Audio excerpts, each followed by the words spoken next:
Muy buenas noches, mi nombre es Israel Gárate, ¿cierto? Y en esta oportunidad vamos a dar inicio a la explicación del proyecto para la evaluación número 1 de topografía. Como, como modo de ejemplo, se decide, ¿cierto?, ocupar un tramo de la ruta 68, hipotéticamente hablando, donde ya no hay un camino, ¿cierto?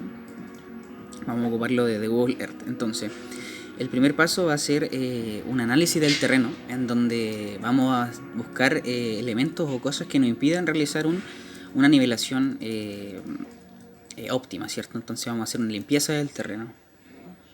Como paso número 2, ¿cierto? Vamos a hacer un trazado de un eje que tiene que estar alineado, ¿cierto?, a donde iría nuestro camino.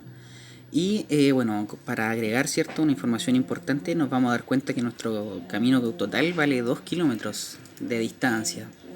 Esto nos limita, ¿cierto?, por una condicionalidad que tienen los perfiles longitudinales, ¿cierto? Vamos a tocar ese tema al tiro, vamos a tocar ese tema. Y nuestra condición dice que cuando ocupamos una nivelación geométrica cerrada, nuestra distancia máxima en circuito es de 1 kilómetro y lineal, ¿cierto?, es de 500 metros. Entonces vamos a dividir nuestro camino en 4 partes, ¿cierto?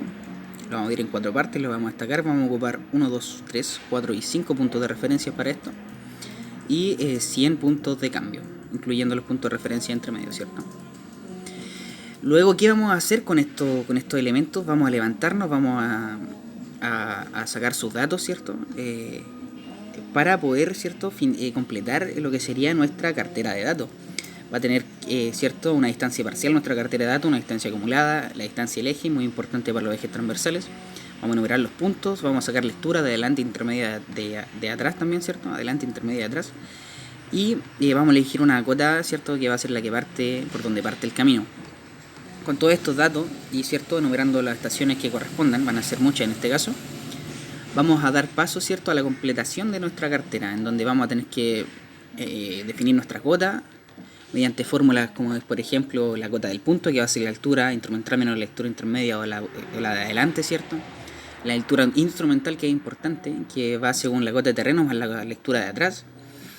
Una vez completada, ¿cierto?, toda nuestra tabla, vamos a sumar todas las lecturas de atrás menos las lecturas de adelante.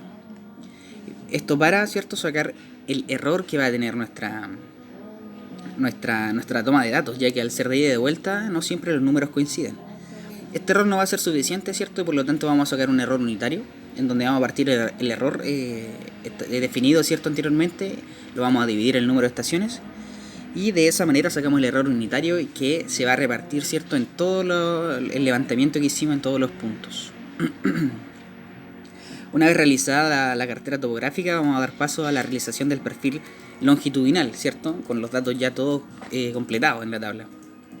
Nuestro perfil longitudinal y transversal, que después vamos a hacer, ¿cierto?, tiene que ser de esta metodología, como vemos acá. Podemos ver una guitarra de datos que va desde una distancia acumulada hasta una geometría vertical, y ejes que poseen, ¿cierto?, características similares, y perfiles transversales, ¿cierto?, que poseen características similares dentro de lo que sería la guitarra de datos. Aquí vemos, ¿cierto?, los perfiles transversales donde se demarca, donde se corta y donde se rellena, consecuentemente. Esto va a ser muy importante, los perfiles transversales, para el momento de donde nosotros tenemos que definir nuestro enfrentamiento de perfiles. Eso es lo más importante para la cubicación. El paso 1, ¿cierto?, va a ser calcular nuestras áreas de nuestros dos perfiles a enfrentarse. En este caso, por ejemplo, el 1 y el 2. Vemos el 1 y vemos el 2, ¿cierto?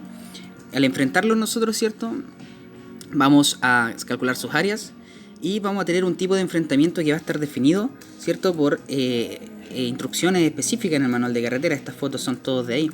Manual de carretera, volumen 2. Aquí vemos tipos de enfrentamiento, ¿cierto?, en donde cada tipo tiene su fórmula de resolución. Una vez enfrentados todos nuestros perfiles, como podemos ver, nos da un volumen de corte y un volumen de terreno. Al enfrentar todos los perfiles que tengamos, ¿cierto?, vamos a llegar a la suma y a las diferencias de volumen de terraplén y volumen de corte.